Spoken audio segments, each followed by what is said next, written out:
Hello everyone, welcome to another lecture on software engineering. We are doing unit number 4, that is feasibility study, and today we will be doing part 2 of unit number 5 feasibility study. So पिछले lectures में हमने पढ़ा था what is feasibility, okay, what are the various steps performed in feasibility studies and types of feasibility study. So in today's lecture, first topic is cost benefit and analysis, tools and techniques.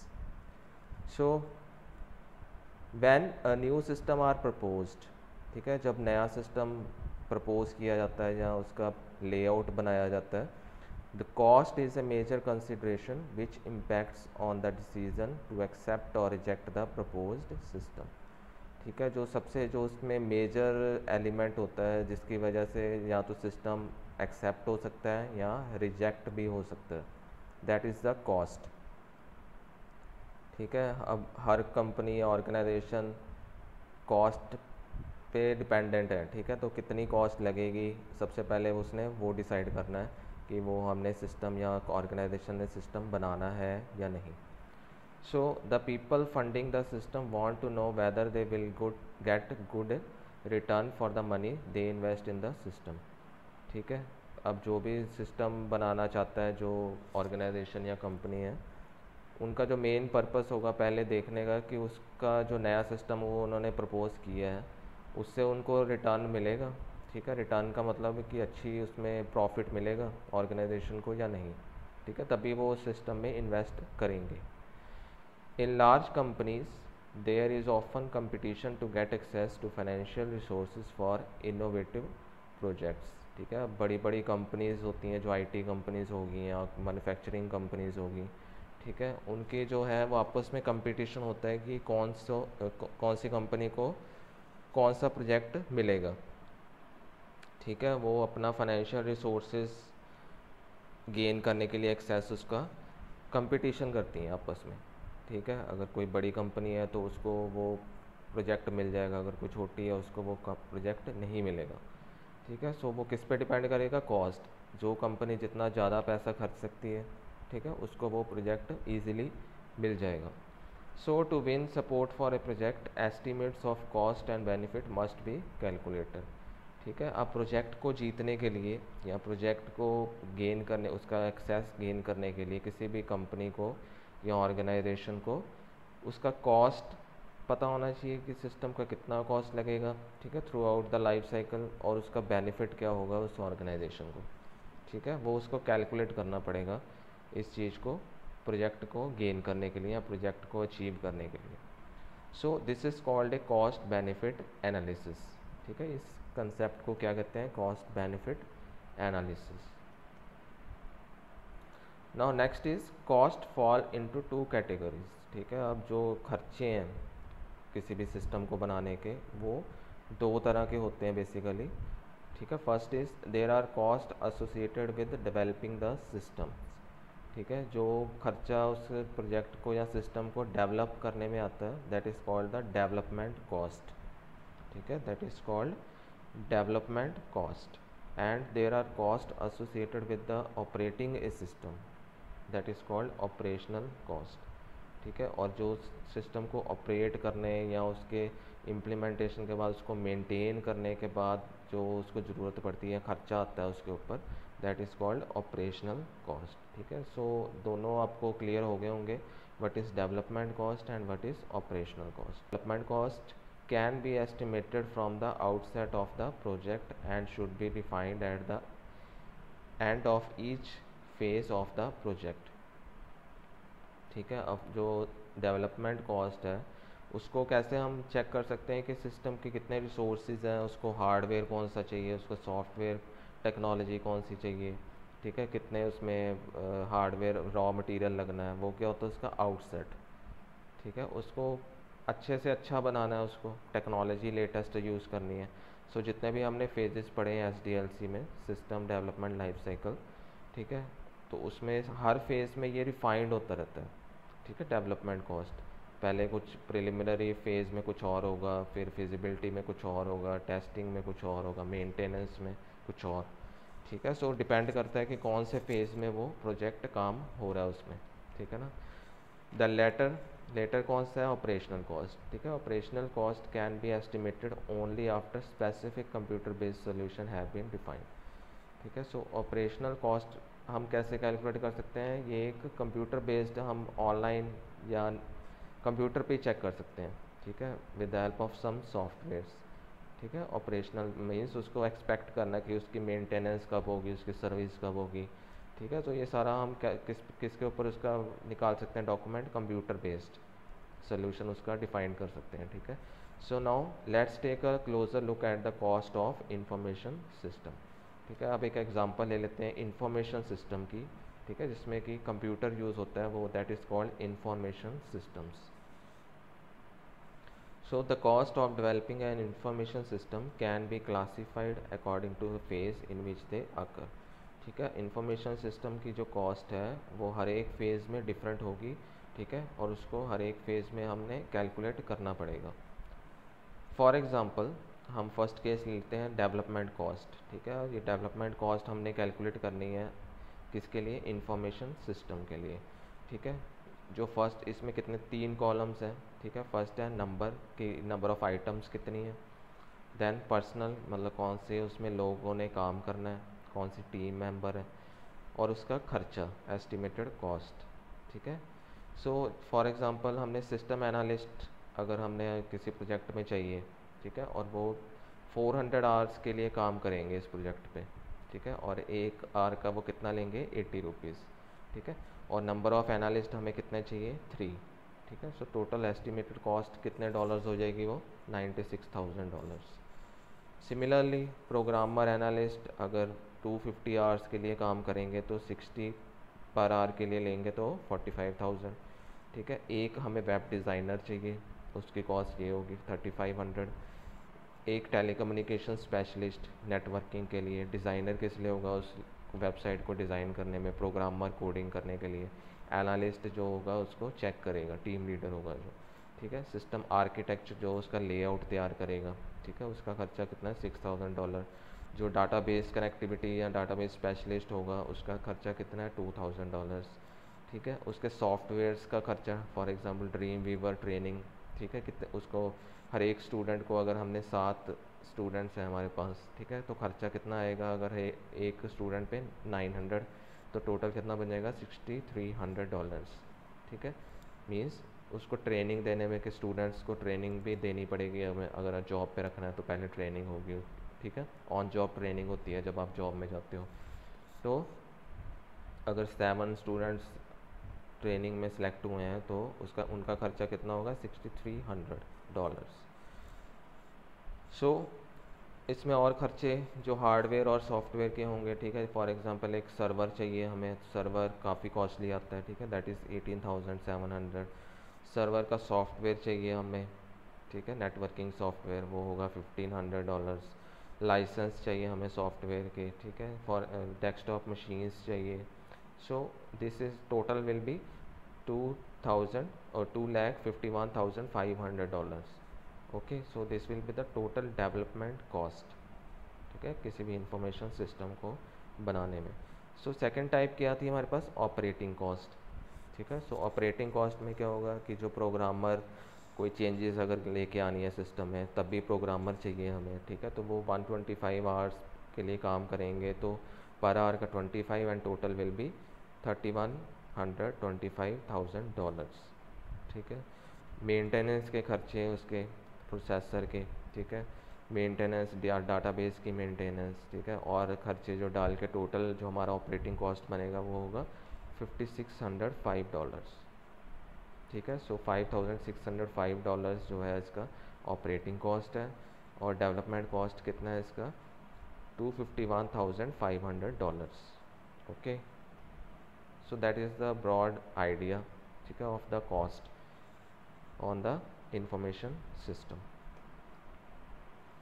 The next topic, types of cost and benefits, ठीक है। अब खर्चे कितनी तरह के होते हैं वो हमने देखने हैं, बेनिफिट्स कितनी तरह के हैं वो चेक करेंगे आगे, ठीक है। So there are following types of cost and benefits for a system. ठीक है, पहला जो खर्चा है वो क्या होगा, टेंजिबल। ठीक है, टेंजिबल एंड इंटेंजिबल कॉस्ट, दो तरह की कॉस्ट होती है। फर्स्ट है tangible cost, second one is intangible cost. ठीक है, सिमिलरली जो बेनिफिट्स हैं वो भी दो तरह के होते हैं। First is tangible benefits, second is intangible benefits. ठीक है, now tangible benefits can be easily calculated.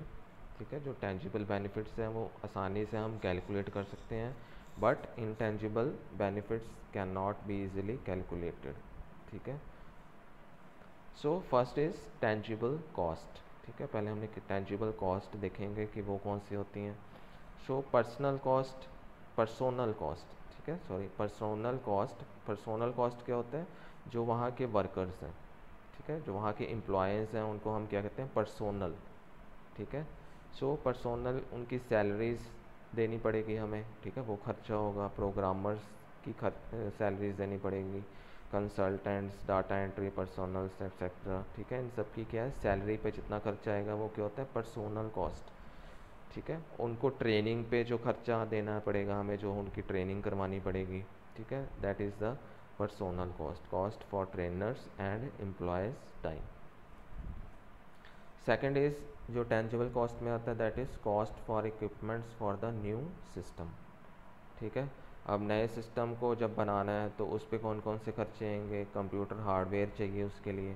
ठीक है, सेटअप चाहिए सारे कंप्यूटर का, स्पेस जगह चाहिए, रूम्स चाहिए, फर्नीचर्स चाहिए। ठीक है, ये सारी चीज़ें हमें नए इक्विपमेंट्स खरीदने पे जो खर्चा आएगा, that comes under tangible cost. उसके अलावा सपोर्टिंग मटेरियल्स में क्या आ जाएगा, स्टेशनरी। ठीक है, पेपर्स, पेन, टेबल। ठीक है, ये सारी चीज़ें उसमें स्टेशनरीज में आ जाएंगी।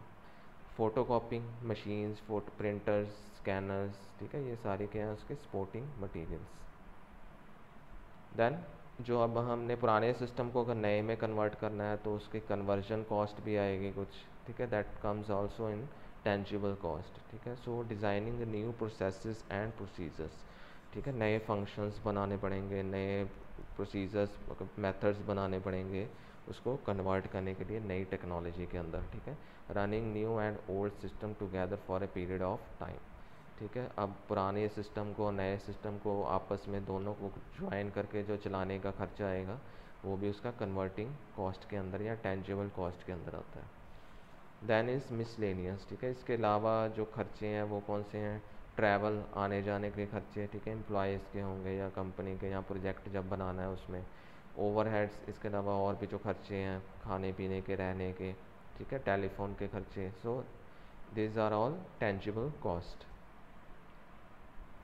The next is intangible cost. ठीक है, इंटेंजिबल कॉस्ट में क्या आता है, जो चीज़ें ईजिली कैलकुलेट नहीं कर सकते हम। For example loss of customer goodwill. ठीक है, अब अगर जो कस्टमर होंगे वो अगर गुडविल, अगर अच्छा उनका बिहेवियर, अगर कंपनी अच्छा उनके साथ ट्रीटमेंट कर रही है तो वो क्या उनके साथ जुड़े रहेंगे कंपनी के साथ। ठीक है, उनका प्रोडक्ट वो लेते रहेंगे बार बार। ठीक है, सो गुडविल होनी चाहिए ज़रूरी। ठीक है, तो टेंजिबल इंटेंजिबल कॉस्ट क्या होता है, गुडविल बनाने में भी, जैसे हमने किसी प्रोडक्ट का मार्केटिंग करनी है उस पर जो खर्चा आएगा, सो वो गुडविल बनाने के, कस्टमर की गुडविल बनानी है। ठीक है, सर्विस प्रोवाइड करनी है, अच्छी फ्री सर्विस देनी है। ठीक है, सो उस पर जो खर्चा आएगा that is intangible cost. Staff distress. ठीक है, अगर स्टाफ को कोई परेशानी है काम करने में, किसी कंपनी में इन्वायरमेंट अच्छा नहीं है उनका, उनको फैसिलिटीज़ नहीं मिल रही, उनको छुट्टी नहीं मिल रही। ठीक है, उनके ऑफिस में जो है एसी नहीं है। ठीक है, वाटर फैसिलिटी नहीं है, क्लीनिनेस नहीं है। सो वो क्या है, स्टाफ क्या होगा, डिस्ट्रेस हो जाएगा, मीन्स वो काम अच्छे से नहीं कर पाएगा। ठीक है, supplier confusion when process change. ठीक है, अब जो कन्फ्यूजन जितनी भी होंगी, जो सप्लायर कितनी डिमांड है, ठीक है, वो अच्छे से कैलकुलेट करने के लिए एक सॉफ्टवेयर चाहिए हमें। ठीक है, या ऑर्गेनाइजेशन को, तो वो भी एक इंटेंजिबल कॉस्ट के अंदर आता है। नाउ बेनिफिट्स के अंदर क्या आएंगे, फर्स्ट इज़ टेंजिबल बेनिफिट्स। ठीक है, टेंजिबल बेनिफिट्स में क्या आएगा, रेवेन्यू, इंक्रीज्ड रेवेन्यू। रेवेन्यू होता है जो उनकी इनकम आती है किसी भी ऑर्गेनाइजेशन या फर्म की या कंपनी की। ठीक है, the most common type of benefit and a very broad category. Increased revenue is a benefit when the project has a direct impact on the revenue of the organization, ठीक है। कब उसके organisation का revenue बढ़ेगा, जब उनका जो cell है या उनके प्रोडक्शन है वो ज़्यादा होगी, ठीक है। The additional revenue could be coming from the new product launch और by providing an offer that could attract existing customer, ठीक है। अब अगर कोई नया प्रोडक्ट लॉन्च करती है कोई ऑर्गेनाइजेशन, तो उसको लॉन्च करेंगे वो, ठीक है, लॉन्च करेगी, और अगर कस्टमर उसको अट्रैक्ट कर पाएगा, कस्टमर उसको अट्रैक्ट करेगा, ठीक है, तभी उसको रेवेन्यू जनरेट होगा। सो इसके लिए नए नए प्रोडक्ट उसको बनाने पड़ेंगे, ठीक है, ताकि कस्टमर को वो अट्रैक्ट कर पाए, ठीक है। So when stating revenue as a benefit make sure you put a precise dollar value against the benefit, ठीक है। अब जो डॉलर कितना उसकी वैल्यू होगी, कितना सिस्टम का कॉस्ट आएगा कस्टमर को, वो उसको एग्जैक्ट उसी टाइम पे सेट करना पड़ेगा ताकि कस्टमर उसको ईजिली बाय कर सकें। एग्जाम्पल आर इंक्रीज्ड सेल्स और इंक्रीज्ड सब्सक्रिप्शन, ठीक है।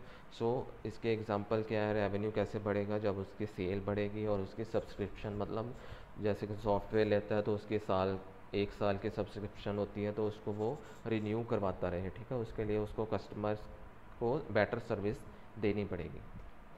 देन रिसोर्स कॉस्ट सेविंग, ठीक है। रिसोर्स में क्या, उसके हार्डवेयर आ जाएंगे, उसके सॉफ्टवेयर आ जाएंगे, तो उसमें हम खर्चा कैसे बचा सकते हैं, वो उसकी सेविंग करनी पड़ेगी किसी भी ऑर्गेनाइजेशन को, ठीक है। So when system are automated this benefit is obvious as automation can save manual process time. This benefit can also realise when system issues are fixed, ठीक है। अब नया सिस्टम कोई कंपनी क्यों बनाती है, क्योंकि उसने अपना काम ऑटोमेटिक करना चाहिए, ठीक है। मैनुअल से उसने अपना काम क्या करना है, ऑटोमेटिक करना है, तो ताकि उसका कोई जो उसका प्रोसेसिंग टाइम है वो उसका बच जाए, ठीक है। सो रिसोर्स बच जाएगा, उसको मैन पावर कम चाहिए होगा, अगर कंप्यूटर से वो हेल्प करेगा, ठीक है, काम करेगा। सो जहाँ पे उसको 5 बंदे चाहिए, वहाँ पे एक सिस्टम या एक ऑपरेटर उस पर उसको चाहिए होगा कंपनी को, ठीक है। सो उसके 4 जो पीपल हैं जिनको उसने सैलरी देनी पड़ेगी, वो उसके बच जाएंगे, ठीक है।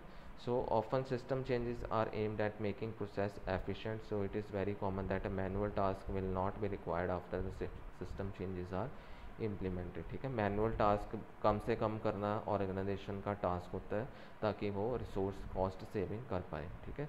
This benefit could mean that organization can make some role redundant और relocate some roles to a different departments, ठीक है। अब इसकी वजह से इसका कॉस्ट सेविंग करने के लिए क्या करना पड़ेगा, उसको कुछ बंदे दूसरे डिपार्टमेंट में भेजने पड़ेंगे, ठीक है। कंप्यूटर्स को कहीं पे ट्रांसफ़र करना पड़ेगा कि जहाँ पे लैब सेटअप करनी है, नया सिस्टम सेटअप करना है, वहाँ पे सिस्टम ज़्यादा चाहिए होंगे, ठीक है। So examples are resource reduction, resource optimisation, cross department movement which have reduce the company resource plan, ठीक है। सो कम से कम रिसोर्स यूज़ करके ज़्यादा से ज़्यादा बेनिफिट लेके आना, that comes under the tangible benefits. Then hardware cost saving, ठीक है। हार्डवेयर कम से कम हार्डवेयर यूज़ करने हैं, वहाँ पे कैसे सेविंग हम कर सकते हैं, ठीक है।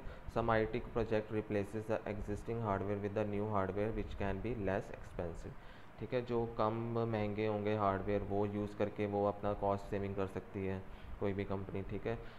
सर्वर को मूव करके या एक जगह से दूसरी जगह पे ले जाके, या मल्टीपल सिस्टम की जगह कोई एक सिस्टम यूज़ करके, ठीक है, अपना कॉस्ट सेविंग वो कर सकते हैं। तो उसका एग्जांपल क्या है, पुराने हार्डवेयर को कंबाइन करके या उसको हटा के नया सर्वर यूज़ करना, ठीक है।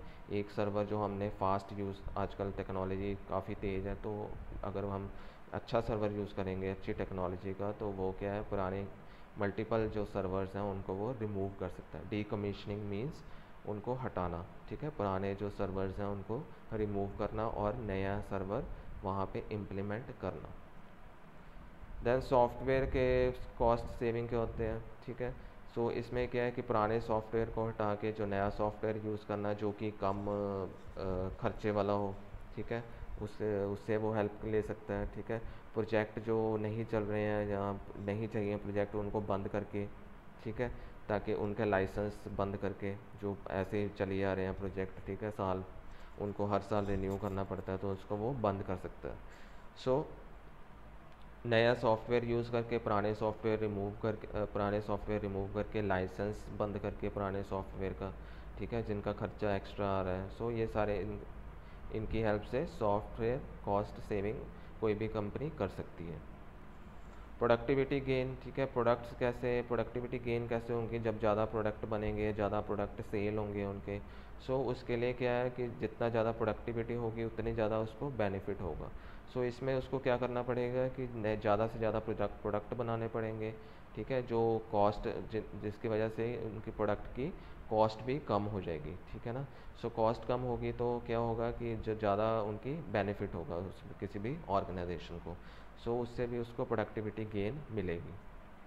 प्रोसेस इम्प्रूवमेंट, ठीक है, प्रोसेस इम्प्रूवमेंट में वही है कि अगर हम मैनुअल काम को ऑटोमेटिक कर दें तो उससे क्या है कि जो कॉम्प्लेक्स चीज़ें हैं वो बड़ा इजीली कोई भी कंपनी कर सकती है और उसके लिए टाइम भी उसका बचेगा, ठीक है। Save time which will free up the resource to other task, ठीक है, जो टाइम बचेगा उससे वो कुछ और कर सकते हैं, उस हार्डवेयर को यूज़ करके कोई और सिस्टम अपना तैयार कर सकते हैं। The next is intangible benefits, ठीक है, इसमें क्या आएगा कि improved work practices and employ morale, ठीक है, जो वहाँ पे वर्कर्स हैं उनका जो कॉन्फिडेंस है वो इम्प्रूव होगा, ठीक है। सो अगर उसको सारी फैसिलिटीज़ मिलेंगी तो वो क्या अच्छे तरीके से काम करेंगे और कंपनी को क्या है बेनिफिट होगा, ठीक है। Customer access to account details over the telephone, ठीक है, जो अगर कस्टमर है वो फ़ोन करके अगर अपना अकाउंट का डिटेल उसको पता लग जाएगा तो वो क्या होगा, एक उसके लिए बेनिफिट होगा। वो जो कस्टमर है वो उस कंपनी के साथ जुड़ा रहेगा, ठीक है, उसको घर से बाहर निकलने की ज़रूरत नहीं होगी, वो अपना घर बैठे अपना सारा अकाउंट चेक कर पाएगा, ठीक है ना। Up to date product information on the web, ठीक है, अगर कस्टमर को घर बैठे इंटरनेट की हेल्प से सारे प्रोडक्ट की इन्फॉर्मेशन मिल जाएगी तो वो क्या है बहुत ही सेटिस्फाई होगा और उसको बेनिफिट होगा, ठीक है। Increase loyalty of customer by offering competition and prices, ठीक है, अगर कोई भी कंपनी किसी को बोनस देती है या कस्टमर्स को अपने प्राइजेस देती हैं या ऑफर्स देती हैं तो वो भी क्या होगा इंटेंजिबल बेनिफिट गिना जाएगा उस कंपनी को, ठीक है। Next is enhanced user experience, ठीक है, अगर अच्छा सॉफ्टवेयर यूज़ होगा, अच्छा इंटरफेस यूज़ होगा, एडवांस टेक्नोलॉजी यूज़ होगी जहाँ से उनकी सिस्टम क्या है अच्छे तरीके से वेबसाइट को देख पाए, ठीक है, कोई प्रोडक्ट अगर उसने चूज़ करना है जैसे अमेज़ोन, फ्लिपकार्ट, ठीक है, ऑनलाइन शॉपिंग जो होती हैं वो क्या है इम्प्रूवमेंट उसमें होती रहती है, नए नए उसमें टेक्नोलॉजीज़ यूज़ होती रहती हैं ताकि जो कस्टमर है उनका जो एक्सपीरियंस है वो अच्छा बन सके, ठीक है ना, उनको अब जो प्रोडक्ट बाय का एक्सपीरियंस है वो अच्छा बन सके, ठीक है। Next is increased customer satisfaction, ठीक है, जब अगर हार्डवेयर सॉफ्टवेयर अच्छा होगा, लेटेस्ट होगा तो क्या होगा उनकी कस्टमर्स की जो सेटिस्फेक्शन वो भी अच्छी होगी, ठीक है, तो वो अब लॉयल रहेंगे अपनी कंपनी के अगेंस्ट, वो वहाँ से ही प्रोडक्ट खरीदेंगे जहाँ पे उनको अच्छी सर्विस मिल रही है या जहाँ पे उनके अच्छा बेनिफिट मिल रहा है, ठीक है। सो उससे भी क्या होगा कि जो ऑर्गेनाइजेशन है उसको अच्छा बेनिफिट मिलेगा। इंक्रीज्ड कॉम्प्लायंस, ठीक है, अब कॉम्प्लायंस मीन्स कंप्लीशन, ठीक है, जितने भी प्रोजेक्ट कंपनी को मिलेंगे वो टाइम पे कंप्लीट हो जाएंगे, उनके ऑडिट होता है चेकिंग करना, ठीक है, जो ऑडिट डिपार्टमेंट होता है वो उसकी सारी फाइल्स को चेक करेगा। सो अगर अच्छे तरीके से काम हुआ होगा, टाइम पे काम अगर प्रोजेक्ट का सिस्टम का काम हुआ होगा तो क्या है ऑडिट कोई ऑब्जेक्शन नहीं लगाएगा और क्या होगा कि वो जो प्रोजेक्ट है वो टाइम पे कंप्लीट हो जाएगा, ठीक है, जिसकी वजह से जो कस्टमर भी खुश होगा और कंपनी को भी बेनिफिट होगा। ब्रांड इक्विटी, ठीक है, ब्रांड इक्विटी क्या होता है कि जो ब्रांड वैल्यू है वो हम कैसे इम्प्रूव कर सकते हैं, ठीक है, इसमें भी वही आएगा कस्टमर अगर सर्विस उसको अच्छी मिलेगी, ठीक है, मेंटेनेंस उसके स्टैंडर्ड्स हाई होंगे कंपनी के, सो उसमें क्या होगा कि उसकी ब्रांड वैल्यू उसकी इंक्रीज़ करेगी, ठीक है, ताकि उससे उसको बेनिफिट होगा, उसकी प्रोडक्टिविटी भी इंक्रीज़ होगी, ठीक है, जितना ज़्यादा ब्रांड की वैल्यू हो उतनी ज़्यादा उसमें कस्टमर उसके साथ जुड़ जाएंगे। So this is the summary for benefits, ठीक है, टेंजिबल में हमने क्या पढ़ा, रेवेन्यू इंक्रीज़ होगा, कॉस्ट सेविंग वो करेगा, ठीक है, cost hardware cost saving, software cost saving, resource cost saving, productivity ज़्यादा होगी उसकी, प्रोसेस इम्प्रूवमेंट्स होंगे उसके, ठीक है, इन्हांस। अब इंटेंजिबल में क्या होगा, यूज़र एक्सपीरियंस अच्छा हो जाएगा उसका, ठीक है, सेटिस्फेक्शन उसकी बहुत अच्छी होगी किसी भी कस्टमर की, ठीक है, कॉम्प्लायंस ज़्यादा हो जाएंगे, ठीक है, ब्रांड इक्विटी जो उसकी ब्रांड वैल्यू है वो क्या उसकी बढ़ जाएगी। So this was all about today's lecture, ठीक है, आई होप आपको सबको ये सारे टॉपिक समझ आ गए होंगे। So thank you so